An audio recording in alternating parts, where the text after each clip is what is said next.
So let us begin with the next part of this interesting chapter, Bill of Exchange. In the previous video, we saw in detail what the concept of Bill of Exchange is. हमने Bill of Exchange draft करना भी सीख लिया है और काफ़ी हद तक अंडरस्टैंडिंग आप लोगों को Bill of Exchange के बारे में आ गई होगी, ऐसा मैं एक्सपेक्ट करता हूँ. So let us move further in this discussion. Now yesterday in one of the slide I told you that there are three types of Bill of Exchange. One is check, other is promissory note and third is Bill of Exchange. A type itself is also called as Bill of Exchange, जिसका drafting कल हम लोगों ने देख लिया. हमने काफ़ी सारे इलस्ट्रेशन सॉल्व किए और उसमें हमने बिल ऑफ एक्सचेंज कैसे ड्राफ्ट करना है वो देख लिया. अभी आज हम शुरू करते हैं प्रॉमिसरी नोट से. So what you see on the screen over here is promissory note.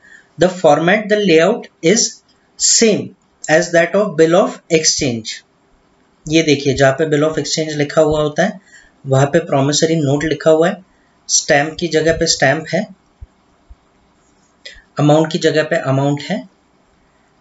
But here जहाँ पे मेकर ड्रॉवर के डिटेल्स हैं यहाँ पे चेंज है. In bill of exchange this maker or drawer used to be the seller, but in this case this person over here is the buyer. So ये जो ममता सामंत है, this person is the buyer and she has drafted the bill. So this is a change. maker drawer की जगह पे seller की जगह seller की बजाय buyer का नाम आता है. Let us come to this part. कल तक मैं इसे ऑर्डर बोल रहा था. Today I am going to call this a statement because it is not an order but a promise to pay. हम लोग वर्डिंग देखेंगे, आपको समझ में आएगा. 3 months after date, so the tenure is 3 months. I promise to pay Bina Sharma or her order a sum of ₹20,000 only for the value received. So look here, I promise to pay is a word. तो यहाँ पे promise किया है buyer ने that I will pay you after the expiry of the period whatever amount is due to you. Next, signed by the maker. Mamata Samant is the maker. She has signed. And now let us correlate this person and this person. Is the name same? No, the name is different. So in the promise the name is Bina Sharma. She is the payee. और नीचे जिसका नाम लिखा हुआ है सुनीता करवे, this person is actually the seller. She is the creditor. तो इसने इंस्ट्रक्शन दिया होगा बायर को, that after the due date you pay to this person on my behalf. इसलिए नाम यहाँ पे मेंशन किया है बीना शर्मा. बट प्राइमरी पार्टी जो है, जो सेलर है सुनीता करवे, उसके नाम से ही ये बिल बना है.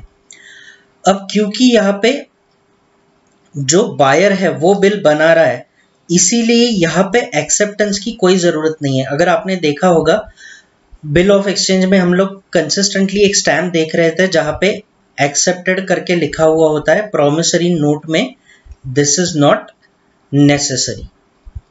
All right, so I hope you have understood what promissory note is. Now let us move on to the next concept. Now due date. सबसे पहले तो ये समझ लो कि this is most important as well as most complicated part of this chapter. Exam में questions आते हैं, आपको इलस्ट्रेशंस दिए होते हैं, आपको ड्यू डेट कैलकुलेट करनी होती है. इसीलिए आपको ये कंसेप्ट समझना बहुत ज़्यादा ज़रूरी है. आज के इस वीडियो में हम लोग सिर्फ ड्यू डेट कैलकुलेट करने पे कंसंट्रेट करेंगे. तो ड्यू डेट कैलकुलेट करने से पहले मैं आपको कुछ चीज़ें समझाता हूँ. मैं स्क्रीन पे जो लिख रहा हूँ उस पे कंसंट्रेट करो. पहले डेट ऑफ ट्रांजैक्शन. कुछ इवेंट्स के डेट होते हैं जो रेलेवेंट है ड्यू डेट की कैलकुलेशंस के लिए, वो मैं यहाँ पे आपको लिख के समझा रहा हूँ. Date of drawing. आपने बिल ड्राफ्टिंग करते वक्त डेट ऑफ ड्राइंग और डेट ऑफ एक्सेप्टेंस काफी बार पढ़ लिया है। अब ये है क्या, ये समझने की बारी है। And then due date. So इसी सीक्वेंस में ये सारे इवेंट होते हैं। पहले ट्रांजैक्शन होता है, फिर बिल बनता है, फिर एक्सेप्ट होता है और फिर ड्यू डेट आती है। तो date of transaction, what is date of transaction? This is the date on which buying and selling takes place. Okay, date of drawing, date on which bill is drawn. Date of acceptance, bill is accepted. And due date is date of payment. This is the day on which payment is supposed to be made. All right. So अब यहां पे समझ लो date of transaction और date of drawing का correlation. These two dates may be same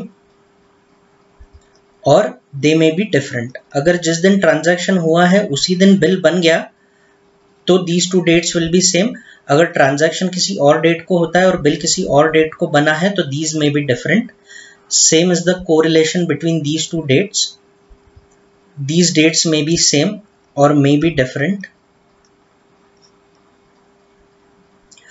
But mostly bill बन के buyer को देने में, बायर ने एक्सेप्ट करके सेलर को वापस देने में कुछ टाइम लगता है, तो मोस्टली ये डेट डिफरेंट ही होती है।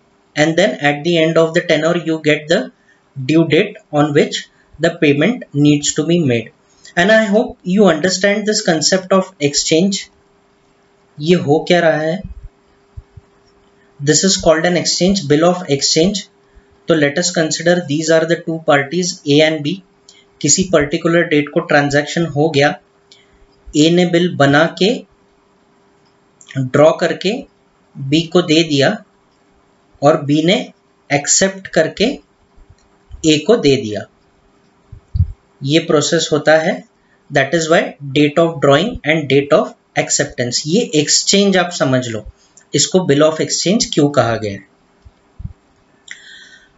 So now let us continue with this discussion of due date. अभी इसे एग्जाम्पल के तौर पे समझते हैं। Suppose the date of my transaction is 1st of Jan. Date of drawing is 5th of Jan. And date of acceptance is 10th of Jan. And the duration of payment is 3 months. 3 महीने बाद bill pay करना है। तो अभी सबसे बड़ा सवाल यह है कि ड्यू डेट इसमें क्या होगी। ड्यू डेट क्या होगी मुझे बताइए। आप 1st जैन से बिल का टेन्योर काउंट करेंगे, 5th जैन से कैलकुलेट करेंगे या 10th जैन से कैलकुलेट करेंगे। Now what if I tell you that both these dates are relevant for calculation of tenure of the bill. कब कौन सी केस में कौन सी डेट यूज करनी है, whether you have to consider date of drawing of bill और date of acceptance of bill, ये मैं आपको अगली स्लाइड में समझाता हूं। उसके पहले आपको कुछ और चीज समझ लेनी होगी, वो है nominal due date. Date which is calculated without adding days of grace to the period of the bill, that date is called nominal due date. Legal due date, date which is calculated after adding days of grace to the period of bill, it is legal due date. Now what is days of grace? Days of grace means 3 extra days. जो भी आपका credit period expire होने के बाद due date आता है उसमें 3 दिन एक्स्ट्रा दिए जाते हैं बिल सेटलमेंट के लिए, and after adding those 3 dates you get the legal due date. So nominal due date, date which is without grace days, legal due date, date which is with the grace days. अभी यहाँ पे थोड़ा समझ लेते हैं। अभी मान लो हमने 5th ऑफ जैन पकड़ ली हमारी स्टार्टिंग डेट, तो 5th ऑफ जैन के बाद 3 months, February, March, April, corresponding day 5th of April जो है वो हो जाएगा मेरा नॉमिनल ड्यू डेट, ठीक है, जिसे मैं एनडी कह रहा हूं। इसमें 3 डेज ग्रेस में ऐड कर दूं तो मुझे लीगल ड्यू डेट मिल जाएगी 8th ऑफ अप्रैल, जिस दिन मुझे पेमेंट करना होगा, legal due date. Alright, now I have considered 5th of Jan as the legal due date. In some cases 10th of Jan may have to be considered. हम लोग देखते हैं in which cases. Now there were some additional information which you were seeing while drafting the bill, which was after date, after sight, on demand. उस हिसाब से हमने कुछ dates calculate की थी। देखते हैं उसका relevance क्या है। अब ड्यू डेट कैलकुलेट करने के लिए 3 जो क्राइटेरिया है वो बहुत इंपॉर्टेंट होते हैं। उसमें से फर्स्ट क्राइटेरिया है आफ्टर डेट।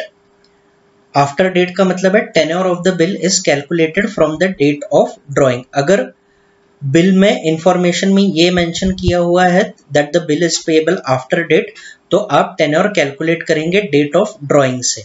जैसे मैंने अभी यहाँ पे किया, I considered date of drawing as the starting date, so this is after date, right?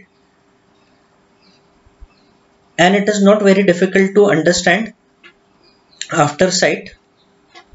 Oh, and one more thing, in case of after date the tenure may be given to you in days or in months. इसका भी calculation कैसे करना है वो हम practical problem में देख लेंगे।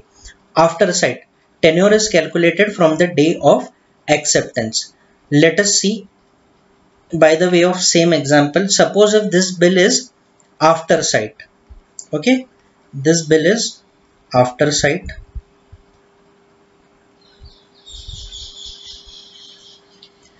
so मेरी डेट ऑफ एक्सेप्टेंस है 10th ऑफ जैन। यहां से मैं 3 मंथ्स कैलकुलेट करूंगा 10th ऑफ अप्रैल तक। ये मेरी नॉमिनल ड्यू डेट हो जाएगी। इसमें 3 डेज ग्रेस के मैं ऐड करूंगा। मेरी actual date of payment 13th April हो जाएगी। ऑलराइट, सो यही फर्क है। आफ्टर डेट अगर है तो आपको date of drawing starting point लेना है, आफ्टर साइट अगर है तो डेट ऑफ एक्सेप्टेंस आपको स्टार्टिंग पॉइंट लेना है। And there is one more criteria which is on demand, bill payable on demand और एट साइट। मतलब जैसे कि कल हमने ड्राफ्टिंग के वक्त देखा, जब सेलर ने पैसे मांग लिए तब बायर को पैसे देने पड़ेंगे।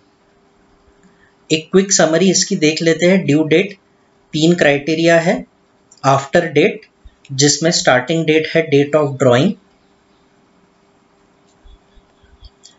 आफ्टर साइट जिसमें स्टार्टिंग डेट होती है date of acceptance, starting of credit period, and then on demand और एट साइट, मतलब जब डिमांड करे तब पेमेंट करना होगा। Now don't get confused between sight, यहाँ पे आफ्टर साइट है और यहाँ पे एट साइट है, तो ये डिटेल में देख लो और ये नोट डाउन कर लो।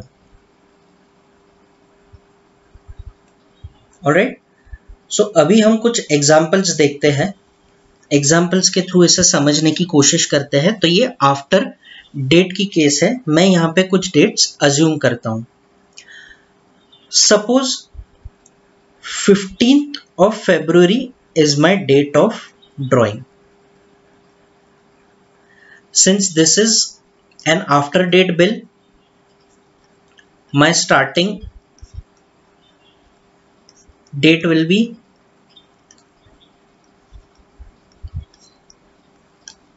date of drawing. ये मैं मेंशन कर देता हूं ताकि आप भूलें ना। और कंफ्यूज ना हो।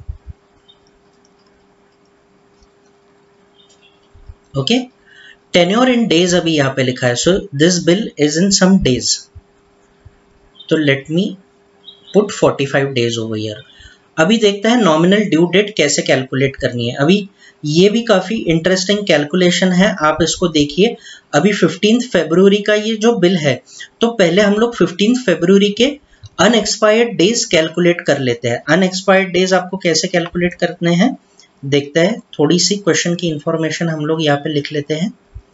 15th of Feb and 45 days जो कि हमारा क्रेडिट पीरियड है। ऑलराइट, तो समझ लीजिए ये नॉन लीप ईयर है, तो फरवरी में मेरे हो गए 28 days.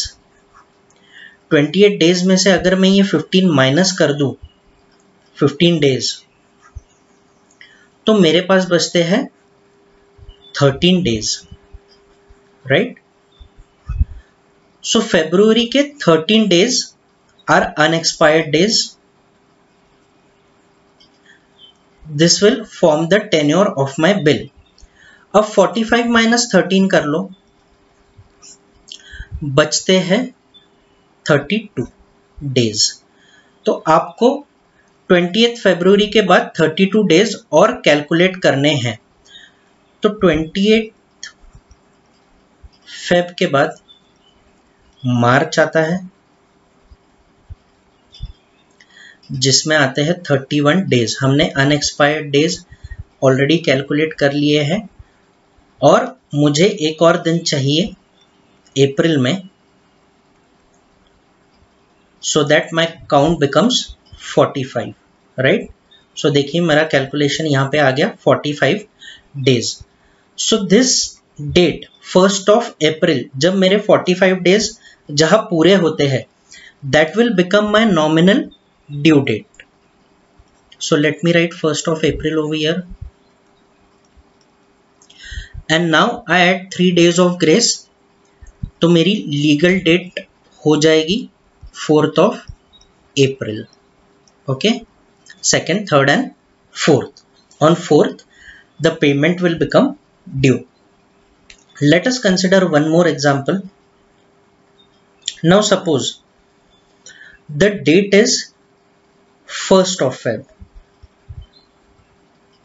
Instead of 15 Feb, let us consider 1st of Feb.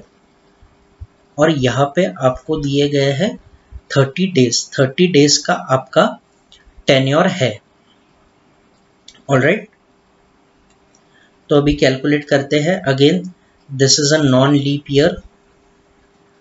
ये ट्रिक है, पहले आप अनएक्सपायर्ड डेज कैलकुलेट कर लो, इससे आपकी मिस्टेक नहीं होगी। सो फरवरी में 28 डेज है, उसमें से एक दिन मैंने माइनस कर लिया, मेरे पास बचे 27 डेज, बट मेरा क्रेडिट पीरियड है 30 डेज का, तो मेरे पास 3 डेज कम है, तो मैं ये मार्च के मंथ के 3 डेज कंसिडर कर लेता हूँ। Alright, so my 30 days expire on 3rd of March. 3rd of March now becomes my nominal due date.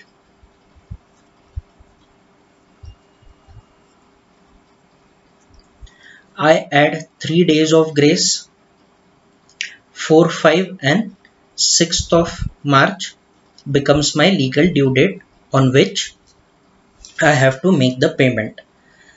Still if you have some conclusion, तो रिवाइंड करके आप ये फिर से कैलकुलेशंस देख लेना, आप समझ जाओगे। प्रैक्टिस करते रहना, आपके बुक्स में, आपके कुछ अलग स्टडी मटेरियल में आपको काफ़ी सारे इलस्ट्रेशंस मिल जाएंगे, तो आप वो प्रैक्टिस करते रहना। नाउ आफ्टर डेट बिल है, तो हमें date of drawing starting date consider करनी है, बट इस बार टेन्योर इज इन मंथ्स। ठीक है, let us take an example. Suppose my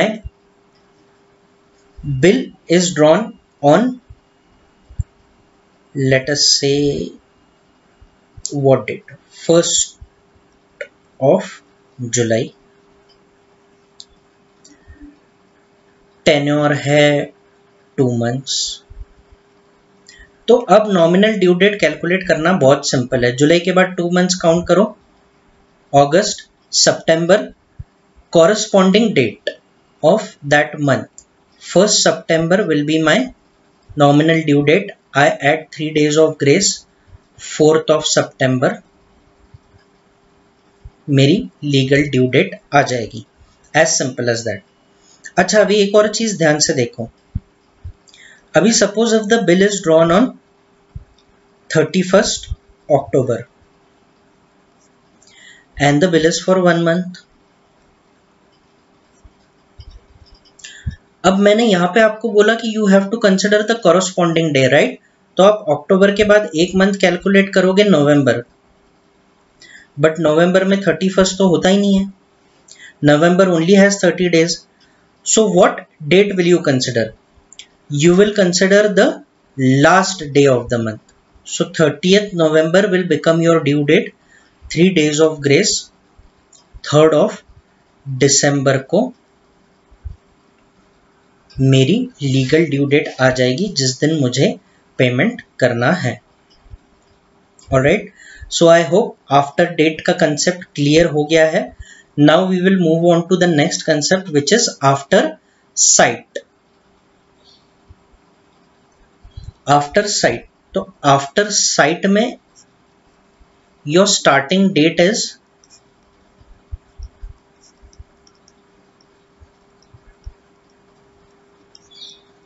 date of acceptance. ये मैंने मेंशन कर लिया है, कंफ्यूज मत होना।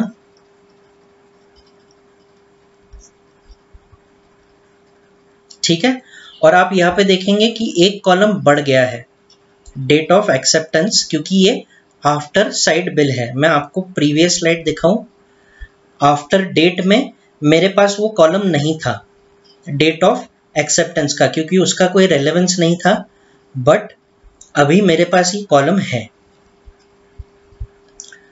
Now let us consider again, यहाँ पे इन डेज पहले हम लोग देख लेंगे, फिर इन मंथ्स देखेंगे।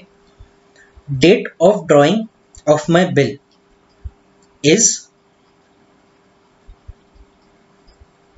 1st of March।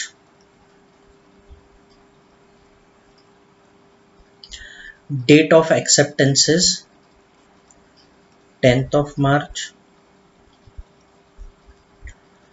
Tenure in days 50 days, ये मेरा क्रेडिट पीरियड है। तो नॉमिनल ड्यू डेट जब भी डेज में कैलकुलेशन होता है, when ever the calculation is in days, do the working on the basis of unexpired days. इससे गलती नहीं होती है और ड्यू डेट रॉन्ग कैलकुलेट नहीं होती है। तो अनएक्सपायर्ड डेज हमको किस मंथ के कैलकुलेट करने हैं? अभी जिस मंथ में ये बिल एक्सेप्ट हुआ है। तो 10th of March को बिल एक्सेप्ट हुआ, 50 days is a credit period. Okay, तो हमारे पास मार्च में कितने दिन बचते हैं? 31st March। March has 31 days, right? उसमें से मैं ये 10 दिन हटा दूं, माइनस कर दूं, मेरे पास बचते हैं 21 days। तो मैं 21 days मार्च के यहां लिख रहा हूं। अप्रैल हैज 30 days। ठीक है, अप्रैल हैज 30 days।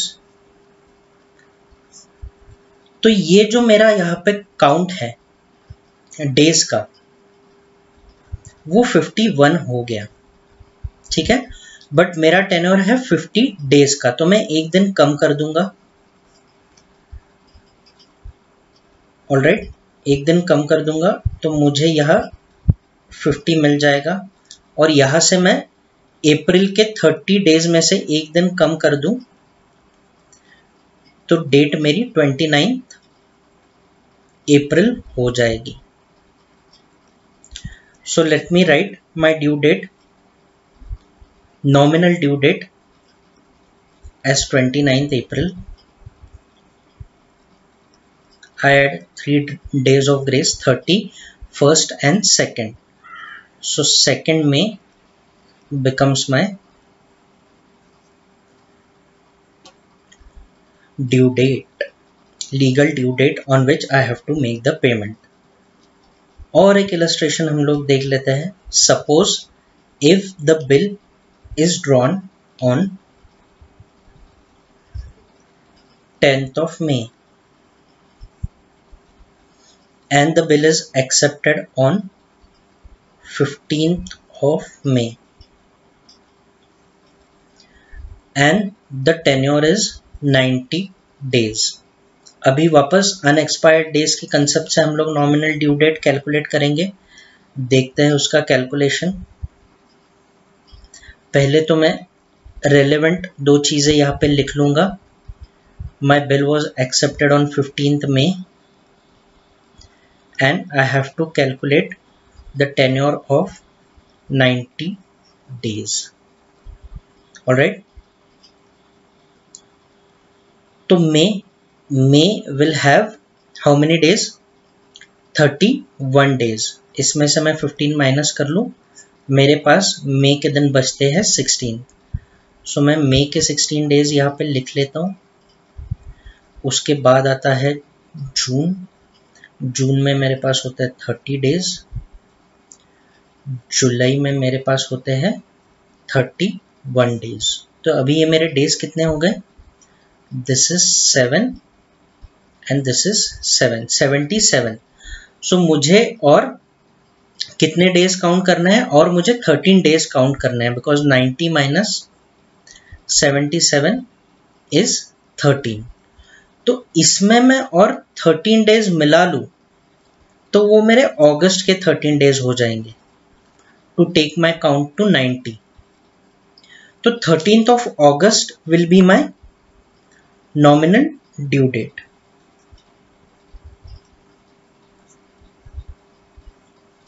ठीक है. 3 days of grace. 16th August को मेरा लीगल ड्यू डेट आ जाएगा, पेमेंट ड्यू हो जाएगा. मंथ्स में इसे समझना बहुत इजी है.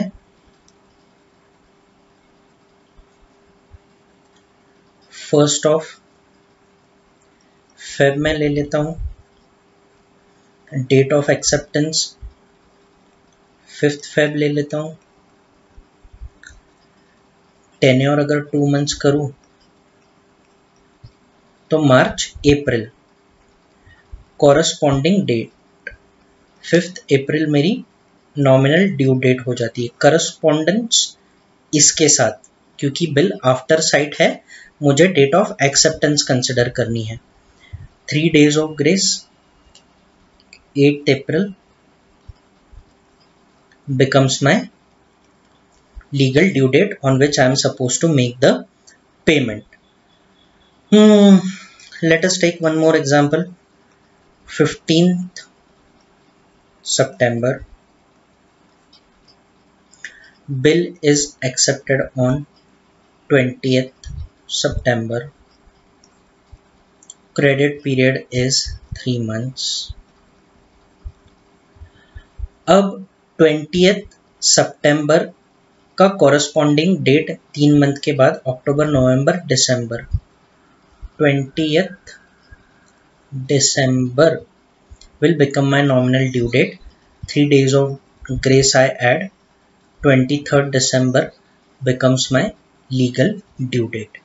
तो आप ये फॉर्मेट स्टैंडर्ड रखो, एग्जाम में भी सॉल्व करते वक्त यही पैटर्न यूज करो. और जो वर्किंग हमने की है based on unexpired days, alright, उस हिसाब से आप वर्किंग करो. और अनएक्सपायर्ड डेज लिखा है तो बिल का टेन्योर जब डेज में मेंशन किया होता है तभी आपको ये टेक्निक यूज करनी है.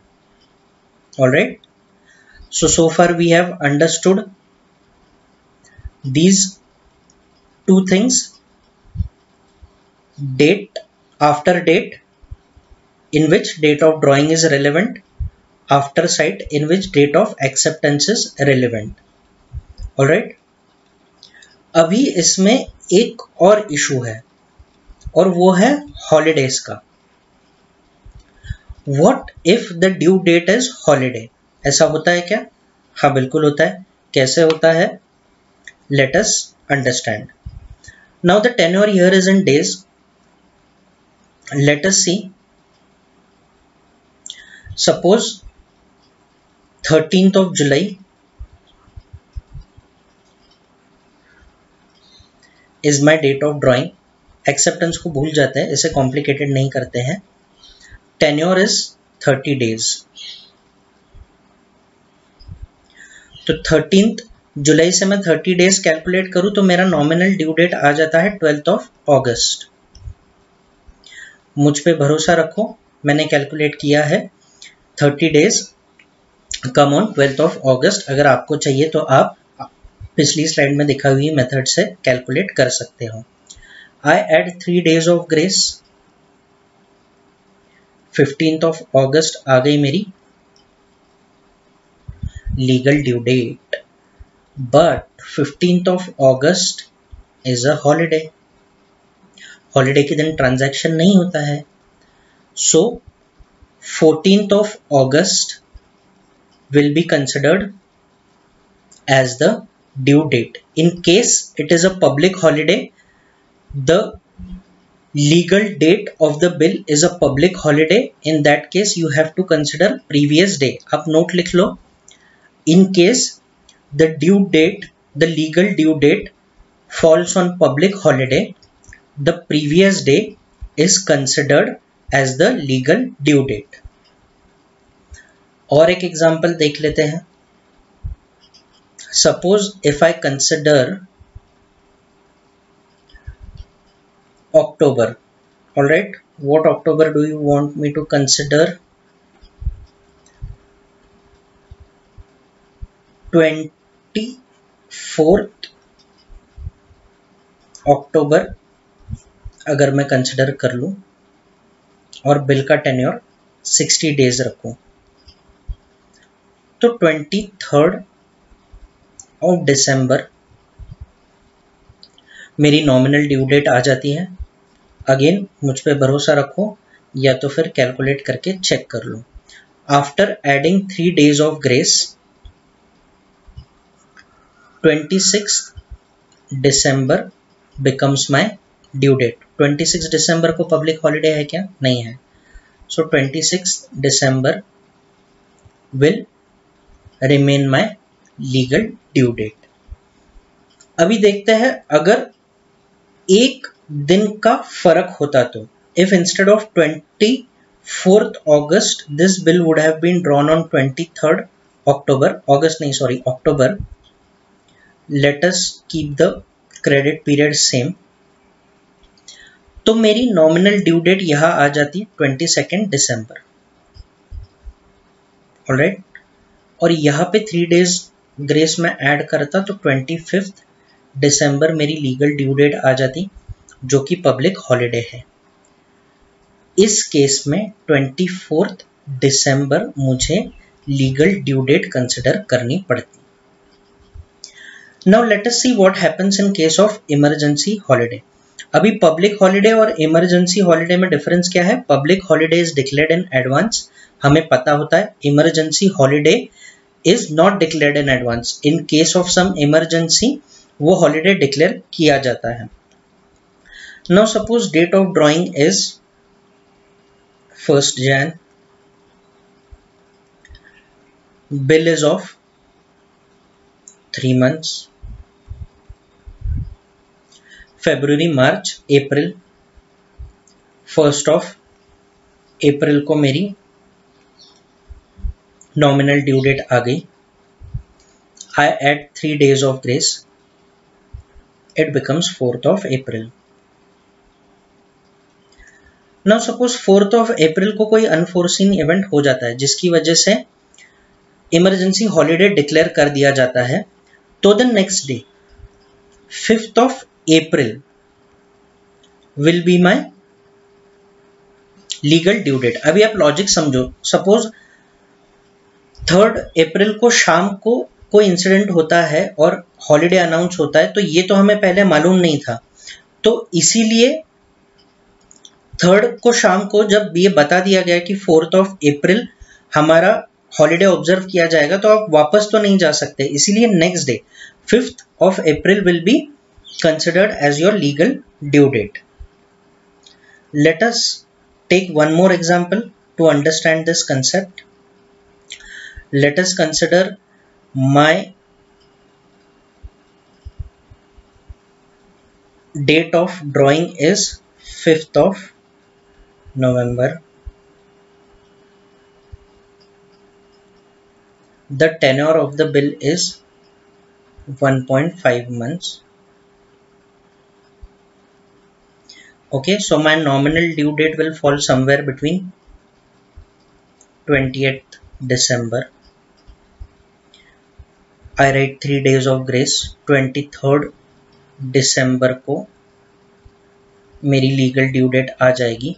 If suppose 23rd of December is observed as emergency holiday, 24th को मेरी legal date consider होगी. The next day will be my legal due date. So this is the entire concept of days of grace. I hope you have understood this. Less possibility है कि आपको एक बार में ये समझ में आ जाए. आप ये रिवाइज कीजिए. After revising and after practicing, you will be able to understand and master this calculation of due date. So see you in the next lecture. Till then, keep practicing.